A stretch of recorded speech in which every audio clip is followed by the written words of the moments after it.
Good morning, everyone. My name is Luis Rocha. I'm 23 years old. I live here in Bakersfield, California. We're currently in Our Lady Guadalupe Church. I represent Saulo de Tarso Young Adults Ministry. I also work with the high school ministry, which is Saulo Teens. But everything, is on pause right now. But we're doing great overall. I'm going to talk a little bit of Martin de Porres.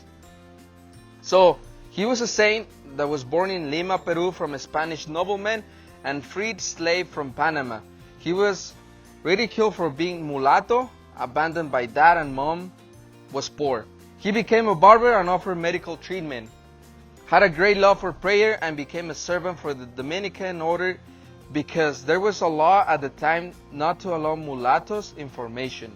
He spent his time in prayer and cleaning, known to always have a broom with him. He saw his service to others as serving Christ, even if they made fun of him. He responded with a smile and great humility. He became a Dominican brother and went to work in service to others, especially the poor and sick. He didn't worry about race, wealth, background of others, only saw his purpose to serve them. Eventually, opened an infirmary at his sister's house during a pandemic, like right now. His first love was to pray before Jesus, and it motivated him to serve others. Martin teaches us that we are not to concern ourselves what others think, but only focus on Christ. We can never live up to the high expectations of others because that is not our vocation. Their opinion cannot hurt you if you stay close to God. We can sometimes be too focused on ourselves and lose focus on Jesus, who is more important.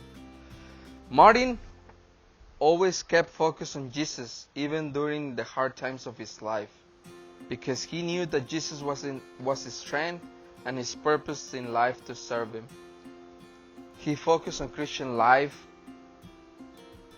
He focused that our Christian life is not on ourselves or difficulty, but on Jesus and His grace. The more we trust and accept that God loves us, then the more we will be our true selves. We are created in His image and likeness, and as we are, and we can't compare ourselves to others. Whatever joys or sorrows we go through life, depression, being shy, etc., we can use it all to glorify God and help others to know that they're not alone. Martin knew that our limits and relying on God's grace is enough, and we are called to love Him back, because perfect love casts our fear. The fear of the unknown or whatever that we face can be overcome in accepting that God loves us and tells us, do not be afraid. The challenges we face from others and within ourselves can be overwhelming, but we know that with God all things are possible. Strive to live for God alone and release your insecurities and find true happiness in the light of God. What could be your first step to God? His spirituality was very unique.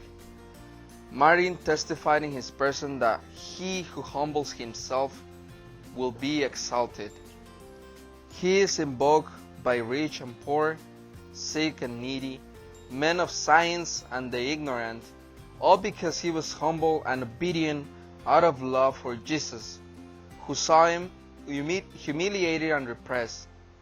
He is a model for youth because he was silent in acceptance of humiliation. He went unnoticed and always last. He had a life of service, humility, obedience, and love.